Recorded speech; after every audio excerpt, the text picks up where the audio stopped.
అందరికీ నమస్కారం. ఏ రాశులకు ఏ విధంగా ఉండబోతుంది దానికి సంబంధించి పూర్తిగా తెలియజేయడానికి మనతో పాటు ఉన్నారు. వారెవరో కాదు, రెండు తెలుగు రాష్ట్రాలకు బాగా సుపరిచితం. అలాగే సినిమా రంగానికి కానీ రాజకీయ రంగానికి కానీ ఏ విధమైన సరే వారు చెప్పారంటే 100కి 100% జరిగి తిరుగుతుంది.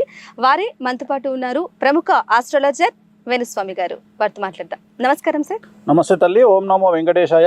చాలా సంతోషం గురుగారు. తదుపరి సింహరాశి. సో సింహరాశి వారికి పెను సంచలనాలు ఉన్నాయి. అష్టమ స్థానంలో అష్టమ శనితో పాటు షష్టగ్రహ కూటమి ఏర్పడతా ఉంది కాబట్టి మీడియా అనేది సింహరాశికి సంబంధించి సోషల్ మీడియా అయినా ఏ మెయిన్ స్ట్రీమ్ మీడియా అయినా ఏ మీడియా అయినా సింహరాశి. అలాగే సంచలనాలు జరగబోయేది కూడా సెలబ్రిటీస్కే కాబట్టి జాగ్రత్తగా ఉండాలి.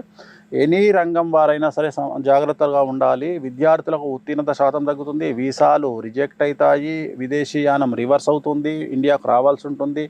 ప్రైవేట్ ఉద్యోగస్తులకు ఉద్యోగాలు కోల్పోతారు. ప్రభుత్వ ఉద్యోగస్తులకు కేసుల పరమైనటువంటి ఇబ్బంది ఉంటుంది. వ్యాపారస్తులకు ట్యాక్సుల పరమైన కేసులు ఇబ్బంది కలిగిస్తాయి. రాజకీయ రంగంలో ఉండేవారు పదవులను కోల్పోతారు. సెలబ్రిటీలకు ఆర్థికపరమైన ఇబ్బందులు, న్యాయపరమైన చిక్కులు ఏర్పడతాయి. ఇంట్లో తల్లి తండ్రి భార్యాభర్తకు సంబంధించిన ఆరోగ్యపరమైన ఇబ్బందులు ఏర్పడతాయి. సో ఏ రంగం వారికి తీసుకున్నా అనుకూలతలు లేవు. అనుకూలంగా ఉంది ఒక రైతులకు మాత్రమే. 2 పంటల దిగుబడి రాబడి అనుకూలంగా ఉంటుంది. తిరునల్లార్ శనీశ్వర ఆలయంలో ప్రత్యేకమైన శని పూజ నిర్వహించడము, అలాగే నలుపు రంగు దుస్తులకు వాహనాలకు దూరంగా ఉండడం వల్ల ఈ సంవత్సరం సింహరాశి వారు సమస్యల నుండి బయటపడతారు. Thank you so much sir.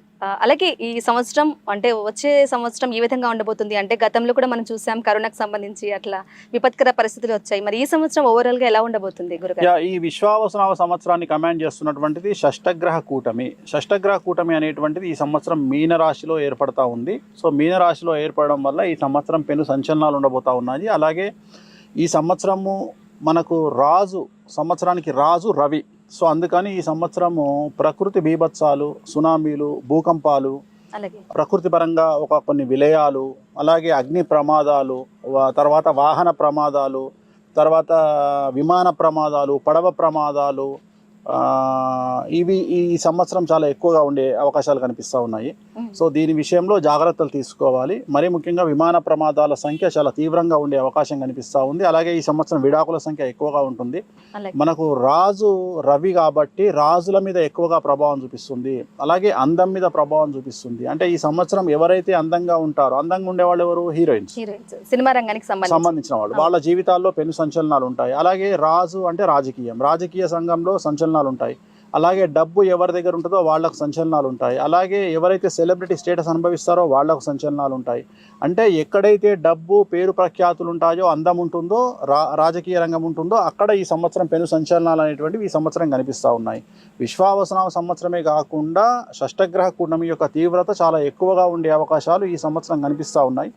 ఆరోగ్యపరమైనటువంటి ఇబ్బందులు, యువతలో ఎక్కువగా కార్డియాక్ అరెస్టులు, అలాగే వాహన ప్రమాదాలు, అలాగే ఏదో ఒక సంచలనం. ఉదాహరణ మనకు ప్రతి సంవత్సరం దీని యొక్క ప్రభావం 100 పెరుగుకుంటూ 2028 వరకు సమాజంలో చాలా అంటే విశ్వంలో చాలా సంచలనాలు నమోదయ్యే అవకాశం ఉంది. ప్రకృతిపరమైన బీభత్సాలు ఉండబోతూ ఉన్నాయి. కాబట్టి వాటి పరంగా జాగ్రత్తలు తీసుకుంటూ, అలాగే ఆర్థికంగా పెద్ద సంచలనం నమోదయ్యే అవకాశం ఉంది. అంటే ఆర్థిక జనాల్లో డబ్బు తక్కువయ్యేటువంటి అవకాశం ఉంది. సో దానివల్ల సమస్యలు ఉండేటువంటి అవకాశం ఉంది. కాబట్టి జనాలు డబ్బును జాగ్రత్తగా దాచుకోవడము, సో ఇవన్నీ చేసి ఆరోగ్యాన్ని కాపాడుకుంటూ ముందుకు వెళ్తే చాలా మంచి ఫలితాలు ఉంటాయి. ఏ దేవుణ్ణి పాటిస్తే మంచిదండి? వెంకటేశ్వర స్వామి, కలియుగ దైవం, ప్రోటోకాల్ దైవం వెంకటేశ్వర స్వామి. సో వెంకటేశ్వర స్వామిని పూజిస్తూ శనికి సంబంధించిన రెమెడీలు ఇప్పుడు మనం చెప్తాం. రెమెడీస్, ఆ రెమెడీస్ చేసుకుంటూ ముందుకెళ్ళడమే.